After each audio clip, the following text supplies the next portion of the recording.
भू स्वाहा अग्नये इदं नमः भुव स्वाहा वायवे इदं नमः स्वस्वाहा सूर्याय इदं नमः भूर्भुवः स्वस्वाहा प्रजापतये इदं नमः.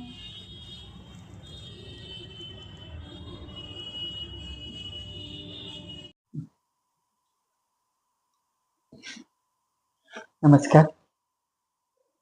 मी प्राध्यापिका मेधा जाते. चातुर्मास्य भागवत सेवेतील आज आपला 48वा दिवस. श्री गणेशाय नमः. श्री गुरुभ्यो नमः. ओम नमो भगवते वासुदेवाय. ओम नमः शिवाय. श्री सरस्वते नमः.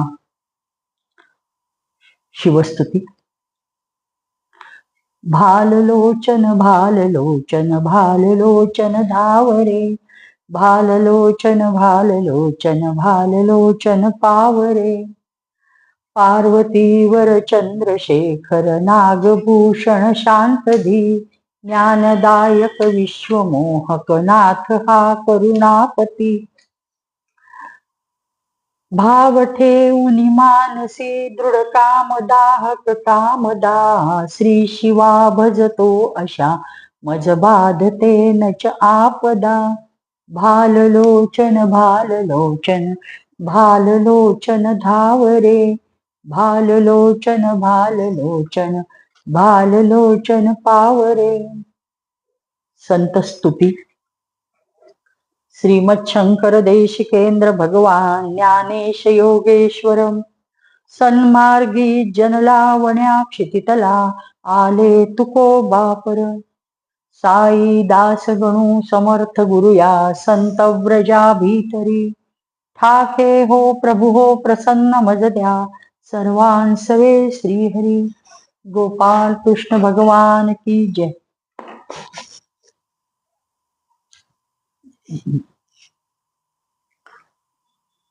कालचं आपण अतिशय सुरेख असं भगवान परशुरामांचं चरित्र पाहिलं आणि आज त्यांच्या पुढं पुरुरव्याच्या पुढच्या जो भाग आहे तो बघत आहोत. शुकदेवजी सांगताहेत की परीक्षित राजेंद्र पुरुरव्याचा मुलगा आयु होता. त्याला 5 मुलं नहुष रहू हरजी शत्रुवृद्ध शक्तिशाली रंभ अनेना आणि याच्या वंशामध्ये एक असा राजा झाला की ज्याने पृथ्वीचं सर्वाधिक राज्य उपभोगलं. तो म्हणजे राजा अर्ल. त्यांनी 66,000 वर्ष हे राज्य केलं पृथ्वीचं. आणि त्याच्याच वंशात पुढे राजा नहुष झाला. हा नहुषाला 6 मुलं होती. ती 6 मुलं म्हणजे यती, ययाती, संयाती, आयती, वियती आणि कृती. हा राजा नहुष उत्तम राज्य करत होता. व्यवस्थित सर्व काही चालू होतं. पण त्याला एकदा इंद्रपत्नी शची तिचा मोह पडतो आणि तो तिचा सहवास करण्याची चेष्टा करायला लागतो. आणि त्याबरोबर तो म्हणजे तो स्वर्गाचंही राज्य भोगत असतो, इंद्रपदावर असतो आणि म्हणून त्याला स्वर्गभ्रष्ट केलं जातं आणि पूर्ण सगळे त्याच्याकडनं पृथ्वीवरचंही राज्य काढून घेतलं जातं. मग ह्या राजाचा नहुषाचा मोठा मुलगा असतो यती. पण तो म्हणतो मी जर राज्यकारभार करायला लागलो तर मी आत्मज्ञानापासून खूप लांब फेकला जाईल आणि मला आत्मज्ञानात रस आहे म्हणजे रस आहे. मग ययातीला राज्यावर बसवलं जातं. हा ययाती अतिशय न्याय्य पद्धतीने आपल्या 4 भावांना 4 दिशांना राज्यावर पाठवतो. तिथलं राजेपद देतो आणि स्वतः आजी वडिलांच्या गादीचं राज्य करायला लागतो. आणि त्या स्वतः शुक्राचार्यांची मुलगी देवयानी आणि वृषपर्वा राजाची कन्या शर्मिष्ठेशी त्यांनी म्हणजे त्या दोघींना पत्नी म्हणून स्वीकारला आणि पृथ्वीचं रक्षण केलं. आता साहजिकच परीक्षिताला प्रश्न पडतो की पूर्वी सर्रास ऋषी मुनींच्या पत्न्या राजकन्या असत, पण राजाची कन्या ऋषी कन्या असं फार क्वचित घडे, आणि त्याला प्रतिलोम विवाह असं म्हणायचं. उलटा हे असा प्रतिलोम विवाह कसा झाला? राजा ययाती क्षत्रिय आणि ही ब्राह्मण कन्या होती. त्यांच्या विवाहाचं मला कुतूहल आहे, तर त्याबद्दलची कथा सांगायला विनंती करतात. आणि शुकदेवजी सांगतात, राजन, वृषपर्वा हा दानवांचा राजा असतो आणि त्याची एक अत्यंत रूपगुण संपन्न मानिनी कन्या असते. तिचं नाव शर्मिष्ठा. एक दिवस ती आपल्या सख्या आणि त्या सख्यांमध्ये तिची एक गुरुची पुत्री देवयानी ही पण असते, आणि हजारो सख्या असतात तिला अन्य.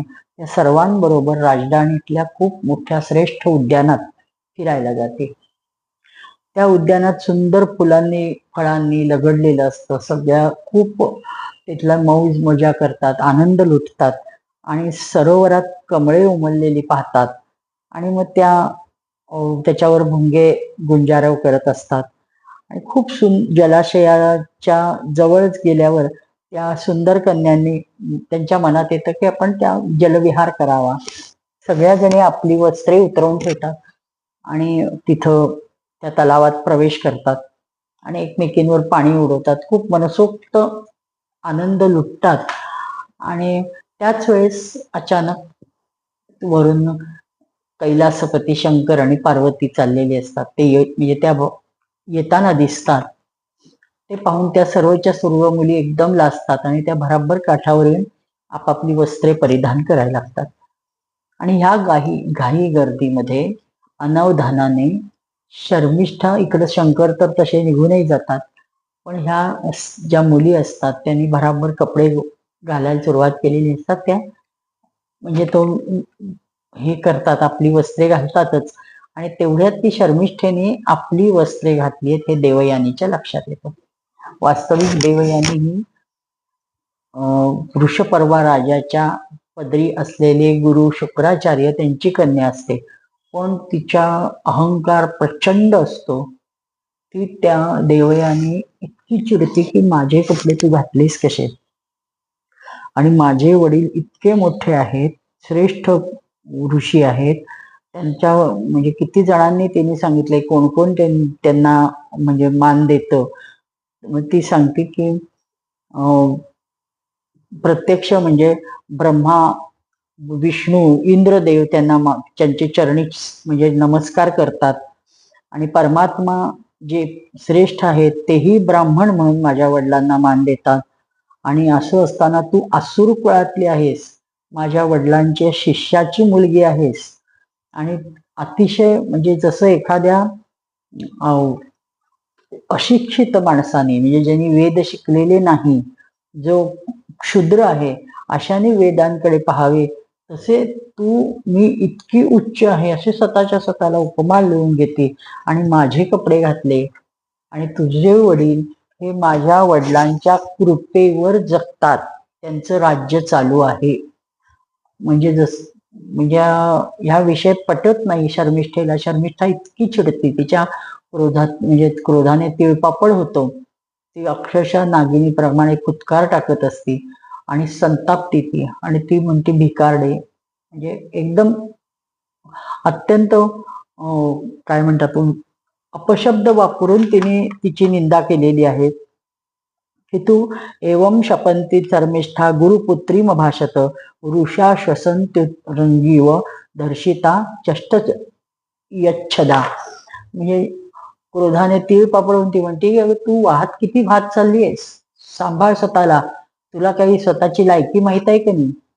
याप्रमाणे कावळे कुत्रे भाकरीच्या तुकड्यासाठी कुठाच्याही घराकडे नजर लावून बसलेले असतात, तसे तुझे वडील, माझे वडील कधी कृपा करतायत, कधी एखादं कार्य करतायत, आणि त्याच्यातनं तुम्हाला भिक्षा कधी मिळते अशासाठी तिष्ठत बघत असतात, ते वाट बघत असतात. शर्मिष्ठेने असे अत्यंत कडू उद्गार काढल्यावर मात्र ते देवयानीला खूप तिरस्कार करून बोलते, आणि त्याचा देवयानीला खूप राग येतो. आणि शर्मिष्ठेला तर खूप राग आलेलाच असतो, हिने अद्वा तद्वा भाषण केलेलं आहे. प्रत्यक्ष माझा पिता संपूर्ण राज्याचा राजा असताना ही बोलणी मी का ऐकून घ्यायची. म्हणून ती तिच्याकडनं आपली वस्त्र हुसकावून घेते आणि तिला त्या विहिरीत ढकलून देते. शर्मिष्ठा निघून गेल्यावर तिच्या पाठोपाठ हजारो तिच्या ज्या सख्या असतात त्या हसत खिदळत निघून जातात आणि शर्मिष्ठेला आनंद द्यायचा प्रयत्न करतात. पण इकडं ही जी देवयानी असते ती विहिरीत पडते आणि ती मदतीसाठी जोरजोरात हाका मारून याचना करते. ती विवस्त्र अवस्थेत असते आणि नेमका त्यावेळेस कर्मधर्म संयोगाने राजा ययाती चाललेला असतो. तो तहानेने व्याकुळ असतो म्हणून विहिरीजवळ आलेला असतो. तिने ती याचना करते की मला बाहेर काढा. त्यावेळेस तो पहिल्यांदा आपलं उत्तरीय अंगावरचं जे वस्त्र आहे ते खाली सोडतो आणि तिला ती अंग झाकून ती अंगाभोवती लपेटून मग ती हात देतो आणि वर काढतो.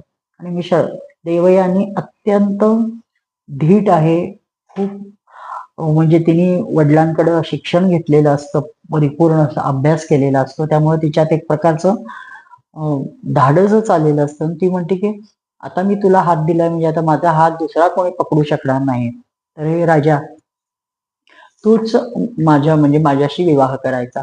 तो राजा आवाक होऊन हे सगळं तिचं बोलणं ऐकत असतो, पण काही बोलत नाही. मग ती सांगते की हे वीरश्रेष्ठ म्हणजे आपला तसं म्हणायला गेलं तर पूर्वीचं लफडं आपल्या भाषेत आपण बोलतो ते तिचं अफेअर जे असतं ते ती चक्क सांगते.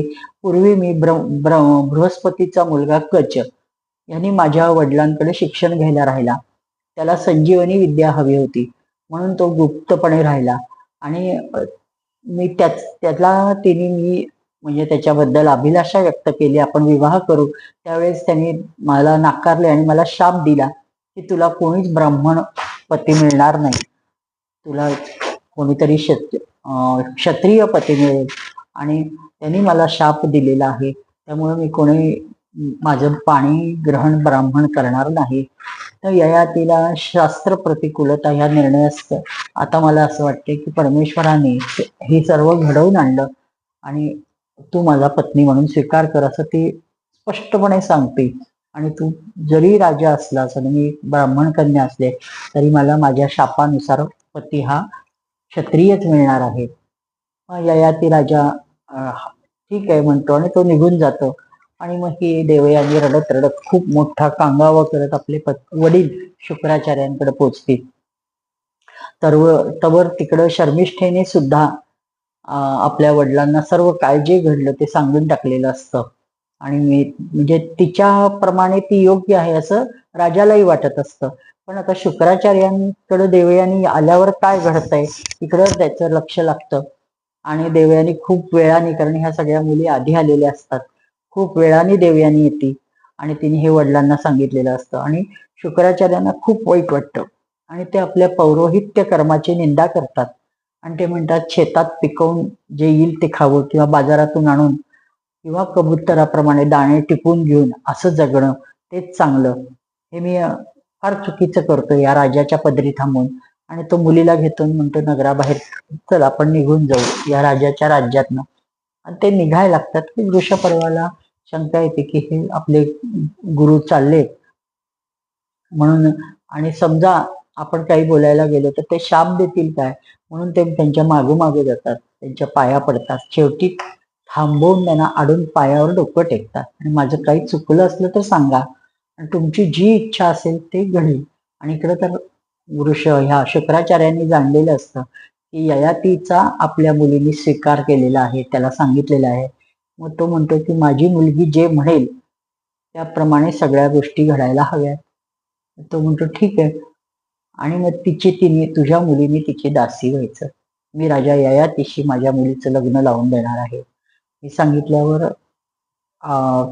ठीक आहे म्हणतो आणि मुलीला तो प्रस्ताव सांगतो की हिने देवयानीने असा प्रस्ताव ठेवलाय तर तुला दासी व्हावं लागेल. तर शर्मिष्ठा आपल्या परिवारावर आलेलं संकट, राजाचं म्हणजे जे काही दयनीय अवस्था राजाची झालेली असती त्या गुरुमुळं, त्याच्या कुलगुरूंमुळं ती सगळी जाणती. आणि मग ती त्यांच्या कार्याचा गौरव म्हणजे आपल्या वडिलांना म्हणते की तुम्ही घाबरू नका, एवढंच करायचंय ना की तुम्ही शक्य होतं तोपर्यंत मला सर्व काही देत राहिलात. मी देवयानीची ही गोष्ट स्वीकारते, तिची दासी होते आणि ती आपल्या 1000 मैत्रिणींसह दासी बनून तिची सेवा करायला तिच्या सासरी जाते. आणि वृषपर्व्या म्हणजे येऊन ह्यांना सांगतो की ठीक आहे, ती आज्ञा माझी मुलगी स्वीकारायला तयार आहे.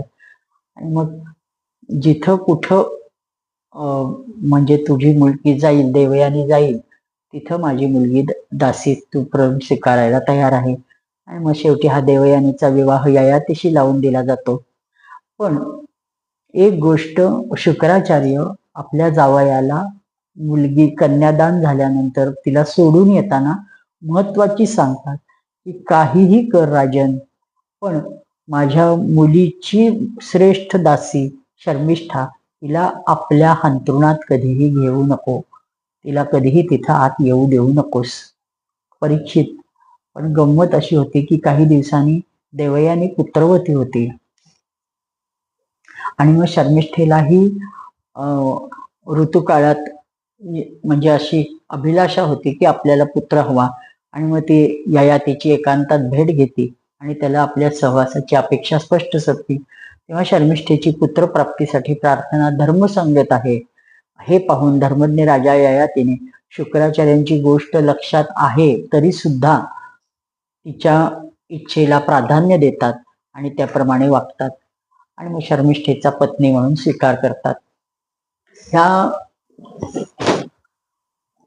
देवयानीच्या 2 मुलं होतात, यदू आणि तुर्वसु. आणि वृषपर्व्याची पुत्री शर्मिष्ठा हिला 3 मुलं होतात आणि द्रुयू, अनु आणि पुरु. आणि जेव्हा देवयानीच्या हे लक्षात येतं की आपल्याला फसवलं गेलंय शर्मिष्ठेकडून आणि आपल्या पतीकडून, आणि शर्मिष्ठेचा जो गर्भ राहिलाय हा आपल्या पतीपासूनच राहिलाय, त्यामुळे ती प्रचंड संतापते आणि ती निघून येते, वडिलांकडे निघून जाते. तेव्हा कामी ययातीने गोड गोड बोलणं, गोष्टी अनुनय केला आणि खूप देवयानीला मनवायचा प्रयत्न केला, परंतु तो म्हणजे ती ऐकायला तयार नाही. शेवटी ती मागं तिथपर्यंत जाते. शुक्राचार्यांनी पण संतापाने चिडून ययातीला म्हटले, त्याने तुला मी बजावलं होतं, माझ्या पुत्रीला थोडाही त्रास देऊ नको, तू अत्यंत मंदबुद्ध आहेस, तू स्त्रीलंपट आहेस, खोटारडा आहेस, जा तुझ्या शरीरात म्हणजे तुला इतकं म्हातारपणे जख्ख म्हातारा होशील आणि तू कुरूप होशील.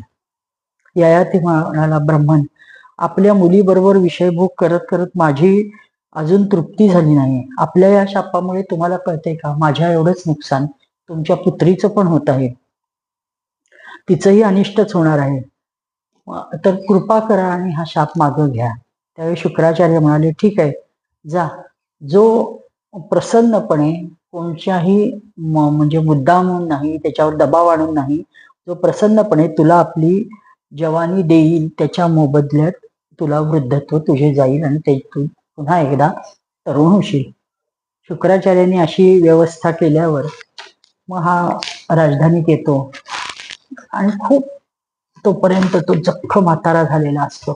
म्हणजे तिला देवयानीलाही वाईट वाटतं, अरे रे हे काय झालं. मग तो तिच्या मोठा मुलगा यदूला तो म्हणतो की मला तुझे तरुणपण दे, आपल्या नानाजींनी हे सांगितले आहे, शाप म्हणून मला वृद्धत्व दिले, तर माझ्या तू सगळ्यात लाडका आणि मोठा प्रिय पुत्र आहेस, अद्याप मी पण तरुण आहे, माझीही विषय वासना शमलेली नाही, तर कृपा करून मी काही वर्ष आनंद उपभोगेन आणि पुनश्च तू तरुण होईपर्यंत मी तुझं तारुण्य देईन. असं म्हणजे तू वयात येताना माझा भोग भोगून झाल्यावर तुला तरुणपण देईन. यदू म्हणाला, बाबा, अकाली प्राप्त झालेलं वृद्धत्व स्वीकारून मीच जगू शकत नाही, कारण कोणताही मनुष्य जोपर्यंत विषय सुखाचा अनुभवच घेत नाही तोपर्यंत त्यापासून वैराग्य काही होत नसतं, त्यामुळे मलाही तुम्ही गळ घालू नका. परीक्षित, अशाच प्रकारे तुर्वसु, द्रुयो, अनु सगळ्यांनीच पित्याच्या आज्ञेचे उल्लंघन केले, कोणीच तयार नव्हतं. मग खरे तर त्या मुलांना धर्माचे तत्व माहीत नव्हतं. आता ययातीने आपल्या वयाने सगळ्यात लहान व गुणाने महान अशा पुरूला बोलवले आणि तो म्हणतो, बाळ पुरू, तुझ्या मोठ्या भावांप्रमाणे तू पण माझे म्हणणे टाळणार आहेस का. अर्थात मनातून अपेक्षा असते की तू टाळू नयेस. पुरू म्हणाला, बाबा, वडिलांच्या कृपेमुळे माणसाला परमपदाची प्राप्ती होऊ शकते. वास्तविक मुलाचे शरीर हे पित्याने दिलेलेच तर आहे. अशा वेळी असा कोण आहे की जो वडिलांच्या उपकारांचा बदला चुकवणार नाही? म्हणजे थोडक्यात हाच तयार होतो. उत्तम पुत्र तोच की जो वडिलांच्या मनातील गोष्ट न सांगताच ऐकतो. उत्तमश्चिंतितं कुर्यात प्रोक्तकारी तु मध्यमः अधमो श्रद्धया कुर्यात अकर्तोर चरितं पितुः. म्हणजे उत्तम जो आहे तो मनातलं न सांगता ओळखतो, सांगितल्यावर श्रद्धेने ऐकून जो करतो तो मध्यम पुत्र होय, आणि जो आज्ञा मिळाल्यावर अश्रद्धेने करतो किंवा त्याची आज्ञा डावलतो तो अधम होय.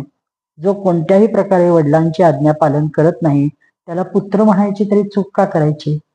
तो तर पित्याचे मलमूत्र होय. म्हणजे असं इतकं व्यवस्थित तो बोलल्यावर ययातीला खूप आनंद होतो. परीक्षित अशा प्रकारे कथन करून पुरूने पित्याचे वृद्धत्व आनंदाने स्वीकारले, त्याचा मानस जाणला. राजा ययातीला त्याचे तारुण्य घेऊन पूर्ववत विषय सेवन तो करू लागला. ते 7 द्वीपांचे एकटे सम्राट होते. वडिलांप्रमाणे प्रजेचे उत्तम पालन करत होते. त्यांच्या इंद्रियात पूर्ण शक्ती होती. ते यथावसर यथाप्राप्त यथेच्छ उपभोग सर्व गोष्टींचा घेत होते. देवयानी त्यांची प्रियतमा पत्नी होती. ती आपल्या म्हणजे ती ययातीला मन, वाणी, शरीर, वस्तूंद्वारा दिवसेंदिवस प्रसन्न करत होती आणि एकांतात स्वतः खूप सुखी होत होती. राजा ययातीने समस्त वेदांचे प्रतिपाद्य सर्व देव स्वरूप यज्ञ स्वरूप भगवान श्रीहरीची पुष्कळदा मोठमोठ्या यज्ञांनी यजन करून प्रार्थना केली आणि आनंदित केले. ज्याप्रमाणे आकाशात झुंडीच्या झुंडी ढग दिसतात तर कधी कधी दिसतही नाहीत, त्याप्रमाणे परमात्म स्वरूपात हे जग स्वप्न, माया, मनोराज्याप्रमाणे कल्पित आहे. हा कधी अनेक नाव रूपात प्रतीत होतो, कधी कशात दिसतही नाही. परमेश्वर असं तो मानतो. हे परमात्मा सर्वांच्या हृदयात विराजमान आहे. ते त्यांचे स्वरूप सूक्ष्माहून सूक्ष्म आहे. तर सर्व शक्तिमान, सर्वव्यापी भगवान सर्वत्र आहेत, स्थापित आहेत. राजा ययातीने निष्काम भावनेने भगवंताचे यजन केले. अशा प्रकारे 1000 वर्ष त्यांनी राज्य केलं. आपल्या उच्छृंखल इंद्रियांसहित मनाला जोडून त्याच्या प्रिय विषयांना त्यांनी खूप भोगले. परंतु एवढ्यावरही चक्रवर्ती सम्राट ययातीला भोगांची तृप्ती झाली नाही. परीक्षित शुकदेवजी सांगतात, राजा परीक्षित, ययातीच अशा प्रकारे स्त्रीला वश होऊन विषयांचा उपभोग घेत राहिले. एके दिवशी ज्यावेळी आपल्या अधपत्नाकडे त्यांचे लक्ष गेले तेव्हा त्यांना अतिशय वैराग्य आले. ते शांत वेळी बसले होते आणि त्यांनी विचार केला की आपण काय करून बसलोय? आपल्या मुलाला म्हातारं केलंय आणि आपण तरुण होऊन इतके भोग भोगले, आता हजारो वर्ष झाली, तर आपण स्थिर किंवा आपल्याला हे कसं येत नाहीये, वैराग्य कसं येत नाही, हे कसं आपल्याला अजून भोग भोगावे वाटताय? आणि स्वतःची निर्भत्सना करतात. आणि तसं ते आपली पत्नी देवयानीला सांगतात. आणि भृगुनंदिनी, भृगु गुरु नंदिनी, की तू माझे म्हणजे चरित्र ऐक. पृथ्वीवरील माझ्यासारख्या विषयाचा हा सत्य इतिहास आहे. विषयी माणसाने कसे असू नये, खरं तर मी गावंढळ विषयी आहे अशी स्वतःला उपमा देऊन घेतात. आणि विषयी पुरुषांसंबंधी वनवासी जितेंद्रिय पुरुष दुःखासह विचार करतात की ह्याचे कसे कल्याण होईल. आता मला स्वतःच्या ह्या निंदित कर्माची लाज वाटते आहे. एक होता बकरा, तो आपल्या वनात आपलाच प्रिय वाटणाऱ्या गोष्टी हुडकत हिंडत होता. त्याने पाहिले की आपल्या कर्मवश एक बकरी विहिरीत पडली आहे. तर आपलीच गोष्ट देवयानीला सांगतो. त्याने आपल्या शिंगाने विहिरीजवळ जाऊन जमीन खोदली आणि म्हणजे रस्ता बनवला. जेव्हा ती सुंदर बकरी विहिरीतून आली तेव्हा तिने बकऱ्याशी प्रेमसंबंध जोडले. तो दाढी मिशावाला बकरा धष्टपुष्ट असून तिच्यावर म्हणजे खूप तो तिच्या सुखात, तिच्याकडून मिळणाऱ्या सुखात रत झाला.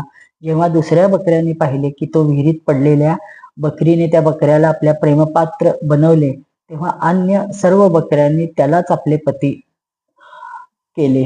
आता इथं सर्व बकऱ्यांनी म्हणलंय आणि हजारो ज्या दासी आल्या होत्या त्यांच्याबरोबर ययातीने केलेला उल्लेख नाहीये, पण स्वतः ययातीच्या मुखी व्यासांनी हा उल्लेख घातलाय की अन्य सर्व हे बकऱ्यांसह तो रत झाला. त्या बकऱ्यांसह कामरूपी पिशाच सवार होता. तो एकटाच अनेक बकरींसह विहार करत होता. आपली शुद्ध हरपून गेला होता. जेव्हा विहिरीतून पडलेल्या बकरीने पाहिले की दुसऱ्या बकऱ्यांशी हा व्यवहार करतो आहे तेव्हा तिने सहन झालं नाही. तिने हा बकरा फार कामी आहे, ह्याच्या प्रेमाचा भरोसा नाही, म्हणून हा तर मित्राच्या रूपात शत्रूचे काम करतो आहे असं म्हणून ती बकरी त्या इंद्रिय लोलूप बकऱ्याला सोडून पालनकर्त्या पित्याकडे गेली. तो कामी दीन बकरा तिला समजवण्याला बेमे करीत तिच्या मागे मागे गेला. ही सगळी स्वतःची गोष्टच ययाती तिला सांगतो आहे.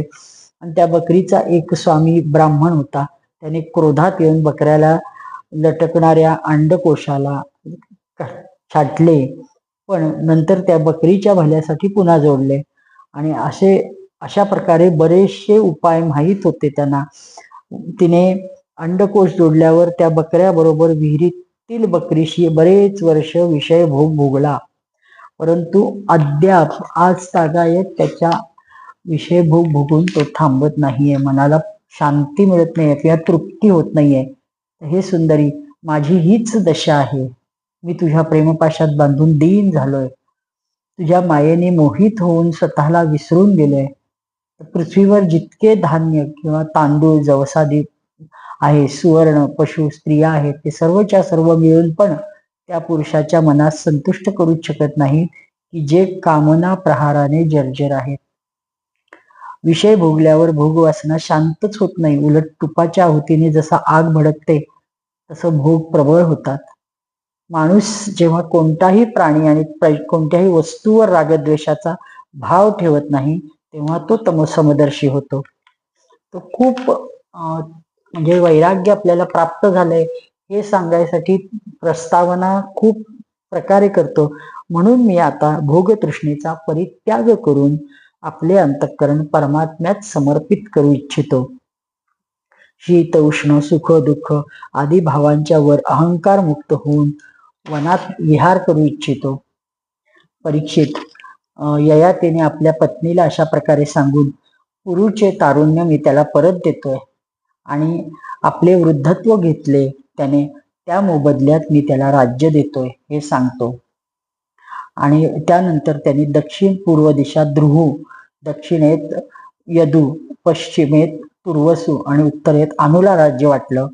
आणि बाकी सर्व भूमंडलावरील समस्त संपत्तीला योग्यतम पात्र एकमात्र पुरुला समजून त्याला राज्याभिषेक केला. तसेच मोठ्या भावांना त्याच्या अधीन राहा आणि असं बजावून तो स्वतः वनात गेला. राजा ययातीने बरेच वर्ष भोग भोगले, इंद्रियात विषय सुख भोगले. तरी जसे पक्षाला पंख फुटल्यावर पक्षी घरटे सोडतो तसे त्यांनी क्षणात सर्व काही सोडले. वनात जाऊन त्याने सर्व आसक्तीपासून सुटका करून घेतली. आत्मसाक्षात्काराद्वारे त्रिगुणमयी परमात्म्य लिंग शरीर नष्ट केले आणि त्याने माया मलरहित परब्रह्मात मन लीन केले आणि भगवत भक्तांना एक उत्तम आदर्श होईल असं आपलं जीवन बनवलं. देवयानीने ही गाथा ऐकली तेव्हा ती समजली की मला म्हणजे मी भक्तांना असं चरित्र म्हणजे भगवत भक्तांना आदर्श होईल असं चरित्र बघतो असं तो म्हणतोय. आणि ही गाथा जेव्हा देवयानी ऐकते तेव्हा ती समजून चुकते की आता हे पूर्ण निवृत्ती मार्गाला गेलेले आहेत. आपण म्हणजे आपलीही विकार ते हसत हसत म्हणजे त्यांना संमती दिलेली असते. त्यांनी कितीही विरह म्हणजे असह्य होत असला तरी तिने सगळ्यांना संमती देते आणि सज्जन संबंधीचे जे ईश्वराधीन झाले आहेत त्याच्यामध्ये येऊ नये हे ती जाणत असते. त्यामुळं तिने त्यांच्या हे सगळ्यांना श्रेष्ठ होईल अत्यंत निंदनीय असं स्त्री लंपटत्व ज्यांनी स्वीकारलेलं असतं त्यांनी इतकं उज्ज्वल पद प्राप्त करतो म्हटल्यावर आपण मना आड येता कामा नये असा ती विचार करते. आणि देवयानीने सुद्धा आता सर्व पदार्थांची आसक्ती सोडली आहे, कारण आपला पती ज्या मार्गाने चाललाय त्याच मार्गावर आपण जावं असा ती मनोमन निश्चय करते. आता ही सगळी सभोवतालचे राज्य सगळं तिला भगवंताचे माया आहे असं दिसू लागतं, ते स्वप्नवट वाटतं आणि ती आपल्या मनाला भगवान श्रीकृष्णात तन्मय करते आणि आपल्या लिंग देहाचा त्याग करून भगवंताला प्राप्त होते. ती भगवंताला नमस्कार करून म्हणते की समस्त जगताचे रचेता, सर्वांतर्यामी, सर्वांचे आश्रय स्वरूप, सर्व शक्तिमान प्रभू भगवान वासुदेवाला मी नमस्कार करते आणि मला आपल्यात त्यांनी लीन करून घ्यावं अशी प्रार्थना करते म्हणून देह सोडते. परीक्षित, राजा पुरुच्या वंशाचे वर्णन मी सांगतो की त्याच्याच वंशात तुझा जन्म झालेला आहे. या वंशाचे वंशधर राजर्षी आणि ब्रह्मर्षी झालेले आहेत. पुरुच्या मुलाचे नाव जन्मेजय, त्याचा प्राचीनवान प्रवीर, नमेस्सू, चारुपाद, त्याचा सुद्यू, बहुगद असे त्याच्या वंशात श्रेष्ठ राजे झाले. आणि त्याच्यानंतर दुष्यंत राजा झाला. दुष्यंत राजा एकदा त्याच वंशामध्ये, तो एकदा वनामध्ये आपल्या सैनिकांसह शिकारीला गेला होता. त्यातच कण्व मुनींच्या आश्रमात जातो. त्या आश्रमात देवमायेने मनोहर स्त्री बसलेली असते, अत्यंत सुंदर स्त्री ह्या आश्रमात कशी, म्हणून तो इतका आश्चर्यचकित होतो. तिची अंगकांती लक्ष्मीप्रमाणे झगझगणारी असते. त्या सुंदरीला पाहून दुष्यंत खूप म्हणजे मोहित होतो आणि तो तिच्याशी बोलायला धडपडतो आणि शेवटी तिच्या सन्मुख जाऊन तिला विचारतो की नुसत्या आपल्या दर्शनाने आनंद देणारी ही स्त्री तू कोण आहेस, तू एवढ्या निर्जन आश्रमात काय करतेस? तुला पाहून माझ्या मनात कामवासना जागृत झाल्या. हे कमलदला समान सुंदर डोळेवाल्या देवी, तू आहेस तरी कोण? तू कुणाची मुलगी आहेस? तू माझ्या हृदयाला आपल्याकडे खिचून घेत आहेस. तर मी स्पष्टपणे समजलोय की कोण्या क्षत्रियाची कन्या असावी किंवा पुरुवंशाचे चित्त जी चोरते ती अधर्माकडे झुकणार नाही हे वाटतंय. शकुंतला सांगते की आपले म्हणणे सत्य आहे. मी विश्वामित्रांची कन्या आहे. मेनका अप्सरा मला वनामध्ये सोडून दिले आणि माझे पालन पोषण करणारे महर्षी कण्व त्यांची मी मानसकन्या. हे वीरशिरोमणे, मी आपली काय सेवा करू? आपण बसा, मी आपल्या स्वागताची तयारी करते. कोण आहात म्हणजे पाणी वगैरे देते असं ती सांगते. भोजन करू इच्छित असाल तरी थांबा. त्यावर दुष्यंत म्हणतो, हे सुंदरी, तू कुशिक वंशात उत्पन्न झाली आहेस म्हणून अशा प्रकारे आदरातिथ्य तुझे योग्य आहे, कारण राजकन्या स्वतःच आपल्या योग्य पती निवडतात. शकुंतलेची स्वीकृती मिळाल्यावर देश काल शास्त्रज्ञ सगळं जाणणाऱ्यांनी गांधर्व पद्धतीने तिच्याशी विवाह केला. राजर्षी दुष्यंताचे वीर्य अमोघ होते. ती स्त्री तिथे राहून शकुंतलेशी सहवास केला आणि तो लवकरच आपल्या राजधानीला निघून गेला. पण योग्य वेळी शकुंतलेला एक पुत्र झाला. महर्षी कण्वांनी वनातच बालकाचे राजकुमार सर्व जातक कर्मादी संस्कार केले, विधीपूर्वक केले. तो बालक लहानपणीच इतका बलवान होता की तो मोठमोठ्या सिंहांना सुद्धा बांधून ठेवत असे. भगवंताचा अंशावतार होता. त्याचे बल अपरिमित होते. त्याला आपल्या सोबत घेऊन रमणी रत्न शकुंतला आपल्या पतीकडे गेली. पण राजा दुष्यंताने आपली निर्दोष पत्नी व पुत्राचा स्वीकार केला नाही. त्यांनी तिला ओळखलंच नाही. त्याचा वक्ता कुठेही दिसत नव्हता. अशी आकाशवाणी झाली की म्हणजे त्यांनी जेव्हा ओळखायला नकार दिला तेव्हा हे पुत्र उत्पन्न करण्यात आई केवळ निमित्त असते. वास्तविक पुत्र पित्याचा म्हणजे पित्याचाच असतो, कारण पिताच पुत्राच्या रूपात जन्माला येतो. म्हणून हे दुष्यंत, तू शकुंतलेचा तिरस्कार करू नको, आपल्या मुलाचे भरण पोषण कर, अशी आकाशवाणी होते. माता भस्त्रा पितृपुत्रो येन जातः स एव सहा भरस्व पुत्रम दुष्यंत माम मावमंस्था शकुंतलाम. मग राजन वंशवृद्धी करणारा पुत्र आपल्या पित्यास नरकापासून वाचवतो. शकुंतलेचे बोलणे अगदी बरोबर आहे. या गर्भधारणेचे कारण तुम्ही आहात. परीक्षित, पिता दुष्यंताचा मृत्यू होऊन गेल्यावर तो परम यशस्वी बालक, वास्तविक ही खूप मोठी कथा आहे. त्यांनी पहिल्यांदा नाकारलेलं असतं. आता इथं व्यासांनी तेवढं दिलेलं नाहीये. नाकारतो, ते परत जातात आणि खूप खंत करत असते. आणि इकडं राजा दुष्यंताला काहीही कितीही राण्या केल्या तरी पुत्रलाभ होत नाही. आणि एकदा तो असा फिरत शिकारीला पुन्हा तिकडे गेल्यावर हा बघतो की यांनी बाण मारून नदीचा प्रवाह अडवलेला आहे आणि एका सिंहाच्या तोंडात, सिंहाचा छावा असतो त्याच्या तोंडात आ करून तो दात मोजत असतो. मग एवढा प्रचंड वीरपुत्र कोण आहे? आणि त्याच्या हातावरची चिन्ह सम्राटाची दिसतात. म्हणजे चक्रवर्ती सम्राटाची सर्व चिन्ह त्याच्या हातावर आहेत. हे सगळं बघतो आणि राजा दुष्यंत त्या छोट्या मुलाच्या मोहातच पडतो. तो विचारतो, तू कोण आहेस? तू कुणाचा पुत्र आहेस? आणि तेवढे चक्रचिन्ह तुझ्या हातावर कसं? आणि ते सगळे चौकशी केल्यावर तो सांगतो की आपल्या मातेचं नाव वगैरे. तोपर्यंत सुरुवात तरीही सुद्धा त्याच्या लक्षात येत नसतं. आणि राजा म्हणजे सांगितलेलं आहे की एक आपण जसं एखादं चांगलं काम करत असतो, एखादा विधी करणार असतो, काही हवन यज्ञ वगैरे करणार असतो किंवा कुठलाही सत्यनारायणासारखा विषय नाहीये, पण इतर मोठ्या संकल्प करतात त्यावेळी गुरुजी एक संकल्प दोरा बांधत असतात आणि ते पूर्ण होईपर्यंत काही व्यत्यय येऊ नये. आणि तसं सुरक्षा कवच कोणीही, त्याच्या आई वडिलांशिवाय कोणीही त्याला स्पर्श केला तर तो दोरा सर्प होऊन दंश करतो, अशी प्रचिती अनेकांना आलेली असती. त्या दोऱ्याला कोणीही स्पर्श करत असतात. कण्व ऋषींच्या आश्रमातल्या अनेक सेवेकरी त्याला घेऊन खिंडत असतात, फिरत असतात. आणि हा राजा जातो आणि राजा त्याच्या हाताला धरतो. साहजिकच तो त्याचा जो हातातला दोरा असतो तो राजाच्या हातनं पडतो, गळतो आणि तो काढतो, सोडतो तर काहीही होत नाही, तो काही करत नाही. मग ह्या सगळ्या जणी ज्या सेवेकरी असतात ते म्हणतात हे कसं शक्य आहे? आणि मग सगळ्या पळत जाऊन कण्व मुनींना ही घटना सांगतात. शकुंतला त्याला ओळखते आणि मग ती सांगते की हा तुमचाच पुत्र आहे, तुम्ही मला हाकलून दिलं तर मी तुमच्या राज्यात येऊन गेले.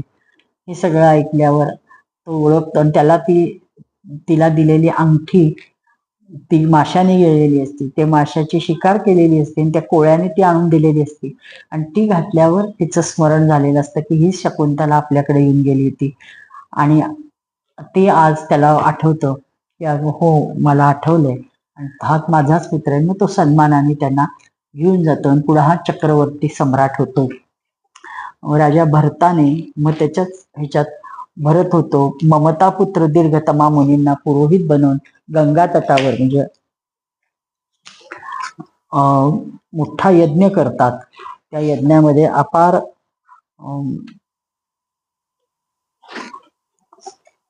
म्हणजे पूर्वी जे सांगितलं जड भरत वगैरे तो भरत वेगळा आणि हा भरत वेगळा. हा आता हा शकुंतला दुष्यंताचा मुलगा. हा गंगासागरापासून गंगोत्रीपर्यंत 55 पवित्र अश्वमेध यज्ञ केलेत. या सर्व यज्ञांमध्ये त्यांनी अपार धनराशींचे दान केले. दुष्यंत कुमार भरताचे यज्ञीय अग्नीचे स्थान अतिशय उत्तम गुणवाल्या जागेत केले गेले. त्या स्थानी भरताने इतक्या गायींचे दान दिले की 1000 ब्राह्मणांना प्रत्येकी एक वर म्हणजे 13,084 इतक्या गायी दिल्या.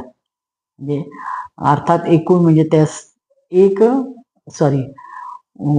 वृद्ध्व आणि ते वृद्ध्व म्हणजे 13,084 म्हणजे प्रत्यक्षात आजच्या आपल्या भाषेत 1,30,84,000 अशी ती संख्या आहे. एवढ्या गायी त्यांनी दान दिल्या. म्हणजे एवढ्या गायींचं आधी संगोपन करणं गरजेचं आहे. एवढ्या मोठ्या प्रमाणात आज आपल्याला एक गाय सांभाळायचं म्हणलं की किती आपण म्हणजे नाकारत असतो, पण गोपालन हे सर्वश्रेष्ठ आहे. सर्व पूर्वजांनी आपल्या ते करून दाखवलेलं आहे. त्यामुळे तिकडं कानाडोळा करता कामा नये. आणि जसं जसं आपण श्रीकृष्णाच्या गोष्टीकडे चाललं तसं तसं ह्या गोपालनाकडे तर विशेष लक्ष दिलं पाहिजे. अशा प्रकारे राजा भरताने त्या यज्ञात 133 घोडे बांधून 55 अधिक 78 असं व संख्या दिलेली आहे. समस्त नरपतींना असीम आश्चर्यात पाडले. या यज्ञाद्वारे ह्या लोकी तर राजा भरताला परम यश मिळाले आणि शेवटी त्याने मायापुरावर विजय मिळवला आणि श्रीहरीला प्रसन्न केले. या यज्ञात मशणार म्हणून एक कर्म असते. त्यात भरताने सुवर्णाने विभूषित पांढऱ्या दाताच्या काळ्या रंगाचे 14 लाख हत्ती दान दिले. बापरे, या सगळ्या गोष्टी आपण फक्त ऐकायच्या. निदान असं कसं झालं असेल आणि किती श्रेष्ठ परंपरेतल्या आपल्या पूर्वजांनी हे अशी दानं दिलेली आहेत याचं तरी माहिती करून घ्यायला काय हरकत आहे. खूप श्रेष्ठ. त्याचं नाव मशणार कर्म, ह्या यज्ञात करायचं कर्म आहे. त्याच्यात त्यांनी सांगितलंय पांढऱ्या दाताचे काळ्या रंगाचे हत्ती 14 लाख हत्ती दान दिले. भरताने जे कर्म केले ते पूर्वी कोणीही केले नव्हते. एवढं उदंड दान आणि एवढ्या हत्तींचं दान म्हणजे अशक्य आहे. पुढे कधी कोणी राजा करणारही नाही. कोणी हाताने स्वर्गाला स्पर्श करू शकेल का? भरताने दिग्विजयाच्या वेळी किरात, हुण, यवन, आंध्र, शक, म्लेच्छ आदी समस्त राजांना मारून टाकले. म्हणजे जे समाजाचा द्रोह करणारे होते त्यांना त्याने मारले असं सांगितलंय. पहिल्या युगात बलवान असुरांनी देवतांवर विजय प्राप्त केला होता. ते रसातळाला राहत होते. त्यावेळी ते पुष्कळ देवांगणांना रसातळात घेऊन गेले. राजा भरताने पुन्हा त्यांना सोडवून आणले. त्यांच्या राज्यात पृथ्वी, आकाश, प्रजेच्या साऱ्या इच्छा पूर्ण करून ते म्हणजे प्रजेची सारी ठिकाणातल्या अशा पृथ्वीवरच्या सुद्धा आकाशातल्या ज्या काही असतील तिथल्या त्या इच्छा ते पूर्ण करत होते. थोडक्यात ते स्वर्गाचंही राज्य करत होते.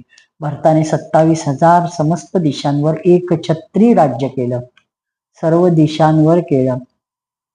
शेवटी तो सार्वभौम सम्राट भरताने हाच निश्चय केला की लोकपालांना पण चकित करणारे ऐश्वर्य, सार्वभौम संपत्ती, अखंड शासन आणि हे जीवन पण मिथ्या आहे. फक्त एकनिष्ठ प्रभू एकमात्र सत्य आहे. आणि ते संसाराबद्दल एकदम उदासीन झाले. परीक्षित विदर्भ राज्याच्या 3 कन्या सम्राट भरताच्या पत्न्या होत्या. ते त्यांचा फार आदर करत. परंतु जेव्हा भरताने त्याला सांगितले की तुमची मुले मला साजेशी नाहीत तेव्हा त्या भिल्या की कुठे आता आपला त्याग करतोय काय राजा, म्हणून त्यांनी आपल्याच मुलांना मारून टाकलं. किती अघोरी प्रकार आहे. कोणताही विचार न करता त्यांनी आपल्या मुलांना मारून टाकलं. अशा प्रकारे सम्राट भरताचा वंश विच्छिन्न झाला, निर्वंश झाला. तेव्हा त्यांनी संतानासाठी मरुत्सोम नावाचा यज्ञ केला. त्यामुळे मरुद्गणांनी प्रसन्न होऊन भरतास भरद्वाज नावाचा पुत्र दिला. त्याच्या जन्माचे असे म्हणजे प्रत्येकाच्या जन्माच्या कथा आहेतच.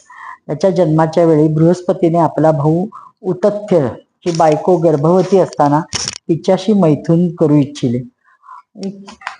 देवता आहेत किंवा देव ऋषी आहेत अशांना सुद्धा कामावेग आवरला नाही किंवा त्यांची सुद्धा ही जी स्वच्छ व्यासांनी सांगितले त्यांची कुकर्म, आता हे कुकर्मच म्हणायचं ना, भले ते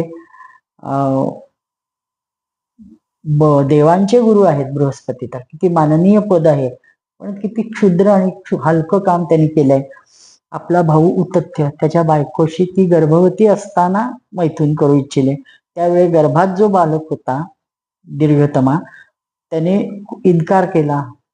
परंतु बृहस्पतीजींनी त्या गर्भातल्या बालकाकडे लक्षच दिले नाही आणि तू आंधळा हो असा शाप दिला, बलपूर्वक शाप दिला.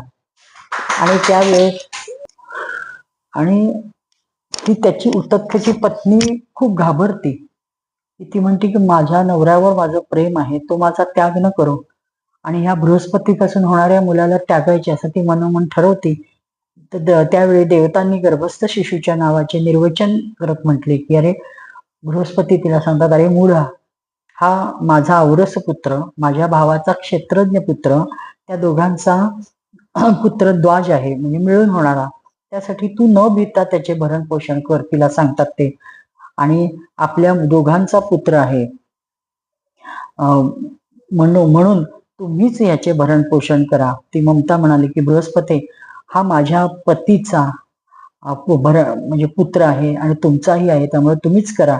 अशा प्रकारे वाद घालत दोघेही त्याला तिथेच टाकून निघून जातात. आणि म्हणून त्याचं नाव भरद्वाज, दोघांचा असलेला द्वाज, आणि भरताच्या वंशातला म्हणून त्याचं नाव भरद्वाज पडलं. देवतांकडून नावाचे असे निर्वचन झाले तरी ममताने असेच समजले की हा पुत्र अन्यायाने झाला आहे, म्हणून त्याला तिने सोडले.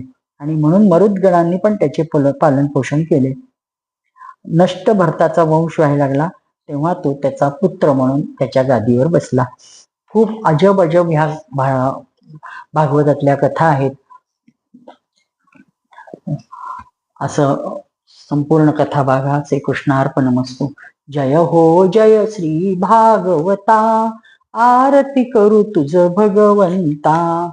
गमते जणू मानस तीर्थ, द्वादश सोपाने युक्त.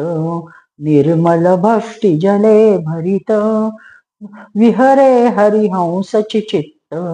लोक सुखमळे संत द्विजकुळे, सेवु निरमले भान हरपले रस पिता. आरती करू तुझ भगवंता. ग्रंथ नव्हे हा श्रीकृष्ण, गीते वेदी मन पूर्ण. अनन्य होता या शरण, खचित टळे जन्म मरण. त्रिताप जाती चिरये शांती, नाथ हि वदती रामपदी ठेवू माता. आरती करू तुझ भगवंता.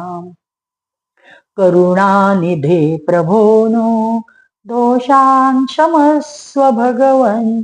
सुचिरात् प्रसुप्त देशं, परिबोधयाशु भगवन्. भुवि भूत सर्व भाषा, परिपूरिताभिलाषा. श्वसितीव देव भाषा, तां पालयस्व भगवन्. देशे स्वतन्त्रतायाः, प्राचीन सभ्यतायाः. समयं समर्गतायाः, पुनरानयस्व भगवन्. करुणानिधे प्रभोनो, दोषान् क्षमस्व भगवन्. सुचिरात् प्रसुप्त देशं,